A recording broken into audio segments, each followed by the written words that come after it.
শিক্ষিত হয়েও চাকরি পাচ্ছেন না, দক্ষতার অভাবেই বেকার হয়ে থাকছেন। এই সমস্যার সমাধানে বড় উদ্যোগ নিচ্ছে সরকার। প্রধানমন্ত্রী তারেক রহমান বলেছেন, প্রাথমিক থেকে উচ্চতর পর্যায় পর্যন্ত পুরো শিক্ষা ব্যবস্থা ঢেলে সাজানো হচ্ছে। আজকের ভিডিওতে জানব শিক্ষিত বেকার কমাতে সরকারের নতুন পরিকল্পনা। আজ মঙ্গলবার ঢাকা বিশ্ববিদ্যালয়ের সিনেট ভবনে বাংলাদেশে উচ্চশিক্ষা রূপান্তর টেকসই উৎকর্ষতার রোডম্যাপ শীর্ষক এক কর্মশালায় প্রধানমন্ত্রী তারেক রহমান এসব কথা বলেন। তিনি বলেন, একাডেমিক শিক্ষার পাশাপাশি দক্ষতা অর্জন করতে না পারাই দেশে শিক্ষিত বেকারের সংখ্যা বৃদ্ধির অন্যতম কারণ।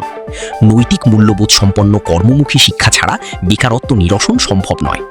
সময়োপযোগী শিক্ষা কারিকুলাম ছাড়া বৈশ্বিক প্রতিযোগিতায় টিকে থাকাও সম্ভব নয়। এখন আসি মূল পরিকল্পনায়। প্রথম, উচ্চশিক্ষা ও কর্মসংস্থানের সেতুবন্ধন। প্রধানমন্ত্রী বলেছেন, অ্যাপ্রেন্টিসশিপ, ইন্টার্নশিপ এবং ইন্ডাস্ট্রি একাডেমিয়া সহযোগিতা বাড়ানো হবে। বিশ্ববিদ্যালয়গুলোর সঙ্গে স্থানীয় ব্যবসা প্রতিষ্ঠানের সম্পর্ক স্থাপনের কাজ শুরু হচ্ছে। এর মানে কি? এর মানে শিক্ষার্থীরা পড়াশোনার পাশাপাশি কোম্পানিতে কাজ শিখবে। গ্র্যাজুয়েশনের আগেই তাদের কাজের অভিজ্ঞতা হবে, ফলে চাকরি পেতে সুবিধা হবে। দ্বিতীয়, সিড ফান্ডিং বা ইনোভেশন গ্রান্ট। প্রধানমন্ত্রী বলেছেন, শিক্ষার্থীদের উদ্ভাবনী আইডিয়া বাস্তবায়নে সিড ফান্ডিং প্রদান করা হবে, যাতে তারা ক্যাম্পাস থেকেই উদ্যোক্তা হিসেবে গড়ে উঠতে পারে এবং অন্যের কর্মসংস্থান সৃষ্টি করতে পারে। এটা খুব গুরুত্বপূর্ণ।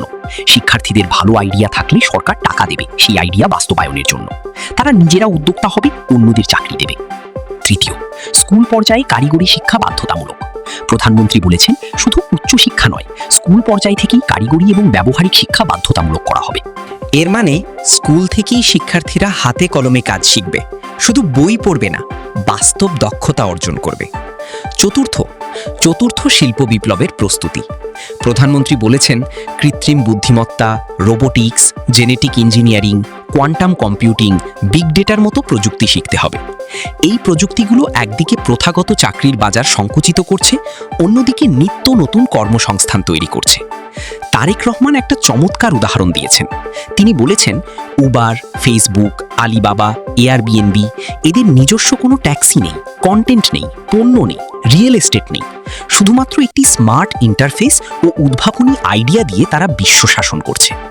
প্রধানমন্ত্রী বলেছেন, আমাদেরও প্রচুর মেধাবী মানুষ আছে, সুযোগ পেলে তাদের পক্ষেও বিশ্বমানের কিছু করা অসম্ভব নয়। এই পরিকল্পনার সবচেয়ে বড় বৈশিষ্ট্য কি? এটা শুধু তত্ত্ব নয়, ব্যবহারিক। এটা শুধু সার্টিফিকেট নয়, দক্ষতা। এটা শুধু চাকরি খোঁজা নয়, চাকরি সৃষ্টি করা। তাহলে উপসংহার কি?